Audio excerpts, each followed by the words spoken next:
Well, while his Democratic rivals are fighting to secure endorsements and delegates, President Trump has nailed a coveted election prize, advertising on YouTube's homepage. Bloomberg has learned that Trump's campaign ads will take over the YouTube masthead on Election Day and in the immediate run-up.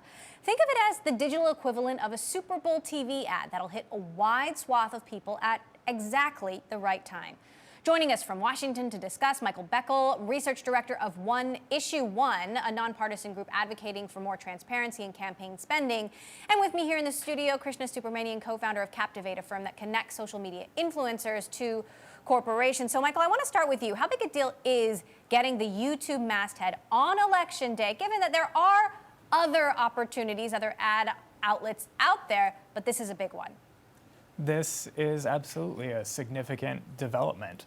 This is the Trump campaign taking advantage of their resources to put money down early to secure very valuable real estate online.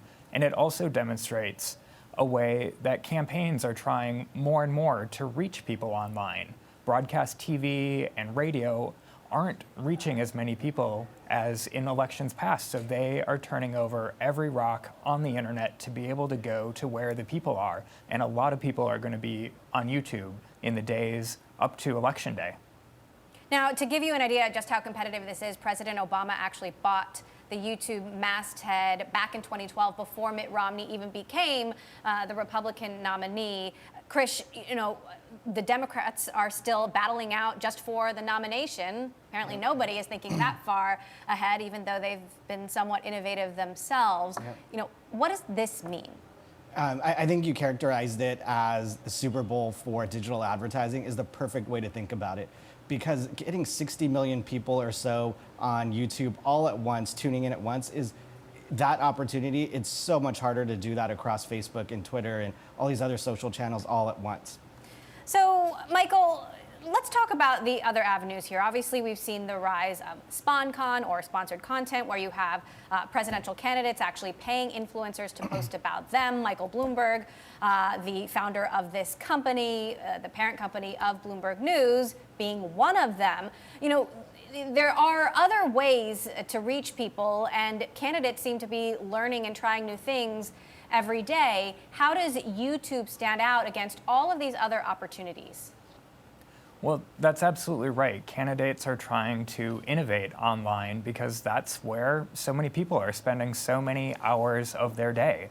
This election, we're seeing ads on YouTube, we're seeing ads on Facebook, we're seeing ads on Google. We're also seeing ads within streaming services like Hulu, or people opening up their phones to play games and getting political ads within apps.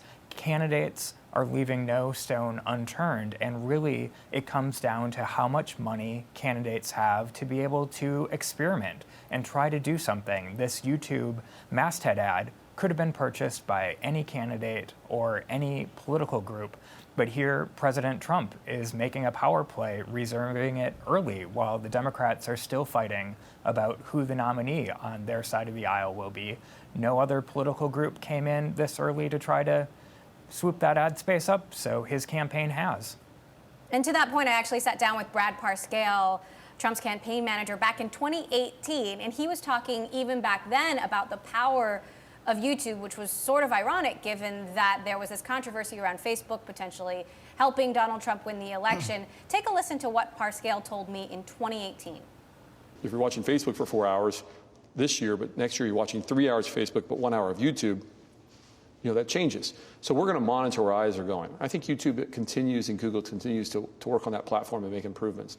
I think what Google's done to the search algorithm also to put YouTube results at the top, they continue to put a lot of focus and they understand the value of that platform. So we're watching it closely. We're using it for a lot of things now. We're using it probably more now than we even were in 2016. Krish, if the Democratic candidates had just paid attention to that interview, they wouldn't be in this position. Let's talk about the rise of sponsored content, the other, ad innovations that we're seeing that are controversial, and also giving some of these big tech companies big headaches because they don't know how to police it. What's next? Mm-hmm.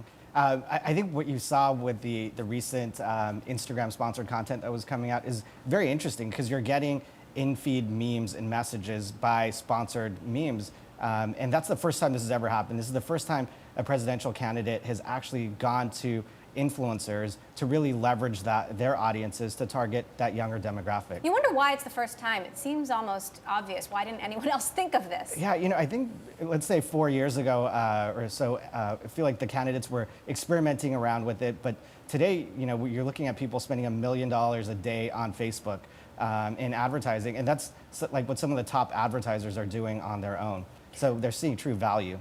Look, Michael, you are campaigning for campaign finance reform.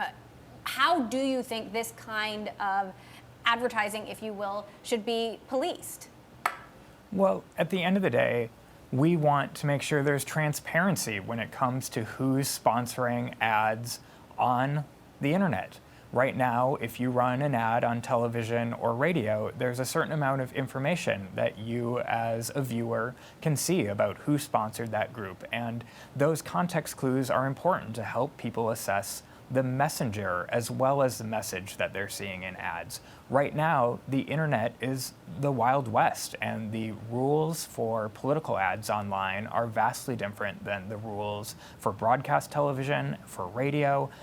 Each company right now, whether it's Facebook or Google or Twitter, they're each setting their own rules about what they want to share with the public about who's running ads, who those ads are targeting, how much those ads cost, and whether you as a general member of the public can even see those ads, or whether only the people who are micro-targeted by those ads are seeing those ads. So this is a place where Congress could step in and set uniform standards so everyone plays by the same rules and the public can assess the ads.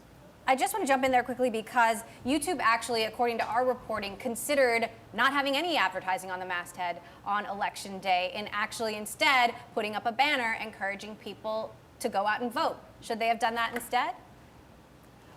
Look, the political ads on the online spaces are here to stay.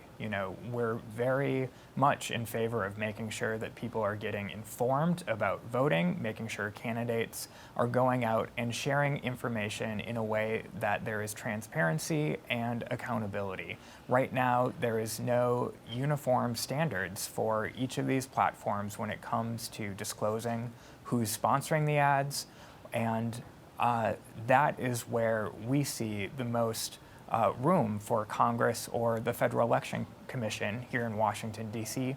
to step in. All right. So